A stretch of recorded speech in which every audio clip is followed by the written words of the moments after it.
नमस्कार, आप देख रहे हैं TTN 24। एक बार फिर आपका बहुत बहुत स्वागत है। चलिए बड़ी खबर के साथ करते हैं आज की बुलेटिन का आगाज।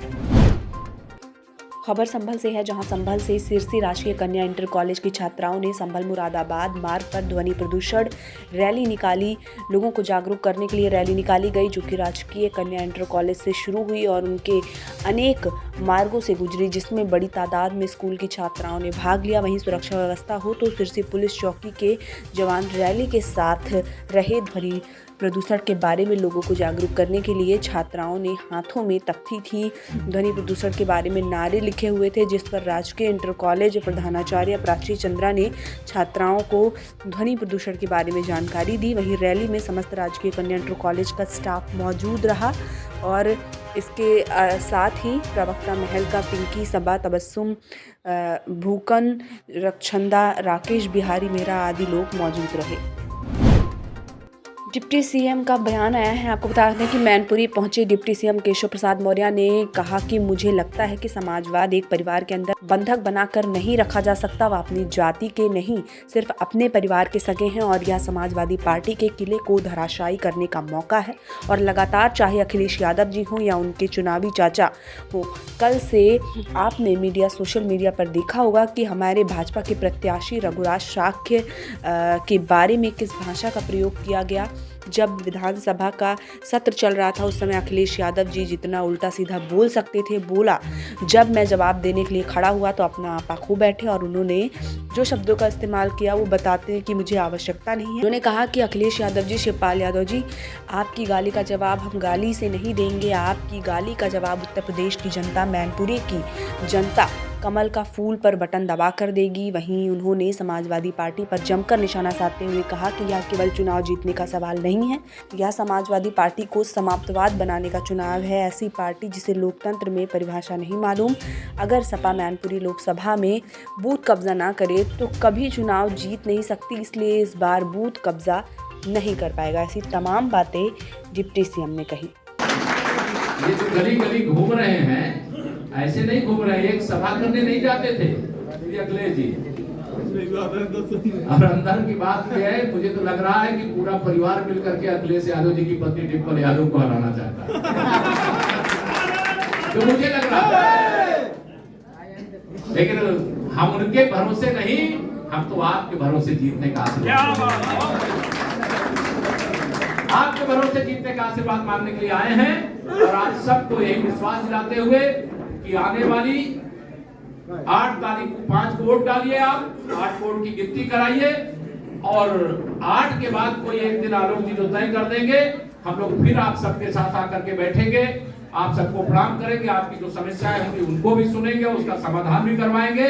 लेकिन आज आचार संहिता की मर्यादा में बहुत सारी चीजें नहीं बोल रहा हूं, लेकिन यह आपको भरोसा दिलाता हूं कि अब भाजपा आप सबके आशीर्वाद से है। अगर 27 साल से गुजरात में है तो गुजरात मॉडल यूपी में भी चल रहा है। तो 27 के बाद अभी 5 साल के लिए फिर आने जा रहे हैं। अभी तो 5 साल हुआ है, अभी तो आप ये सपा सैफई परिवार ने अभी तो झांकी देखी है, अभी पूरी पिक्चर बाकी है। बहुत बहुत धन्यवाद। भारत माता की जय, भारत माता की जय। बिजनौर से एक चौंकाने वाला खुलासा सामने आया है। पुलिस ने बिजनौर से चौंकाने वाला खुलासा किया। आपको बता दें कि इश्क व कर्ज के बोझ तले दबे युवक ने अपने आप को मृत दिखाने के लिए रची अजब भयावह साजिश। अधेड़ शराबी को युवक ने अपने कार में जिंदा जलाने की कोशिश की। पुलिस की सूझबूझ से अधेड़ की जान बची, वहीं अस्पताल में उसे भर्ती कराया गया। पुलिस ने तफ्तीश के बाद शातिर युवक व प्रेमिका को बेनकाब किया। ये पूरा मामला हम आपको थाना बिजनौर कोतवाली शहर के सिरधनी रोड का बता रहे हैं। इस मामले में पुलिस अधीक्षक बिजनौर ने क्या कुछ कहा है, आप भी सुनिए। जी सर, बताइए। कप्तान साहब, ये एक व्यक्ति गाड़ी में जला हुआ मिला था, आज उसका खुलासा किया आपने, क्या पूरा मामला है? 29/30 की रात कोतवाली क्षेत्र में चांदपुर रोड के ऊपर एक सेंट्रो में अर्धजली अवस्था में एक मजरूब मिला। परिस्थितियां संदिग्ध, पुलिस ने मजरूब को तत्काल उपचार के लिए भेजा और जांच शुरू करी। और जांच के दौरान जो तथ्य सामने आए वो बड़े भयावह थे। मतलब ये एक व्यक्ति कर्ज में और अपने अवैध संबंधों में लिप्त होकर के अपने को मरा हुआ दिखाने के लिए एक अज्ञात व्यक्ति को शराब पिलाकर सेंटरों में लाकर और उसको जलाकर मार देने की साजिश थी, जिसको पुलिस ने परत दर परत अनावृत किया। और इसमें जब अनावरण के बाद ये पाया गया कि एक सुशील कुमार गुप्ता हैं चांदपुर के रहने वाले, जिनको गिरफ्तार कर लिया गया है, और उनका एक सहयोगी जिसका नाम लाल बहादुर है। इन सुशील कुमार गुप्ता के ऊपर भारी कर्ज था और इनका हरिद्वार में एक अवैध संबंध भी था, जिसमें इनको पारिवारिक तनाव भी थे।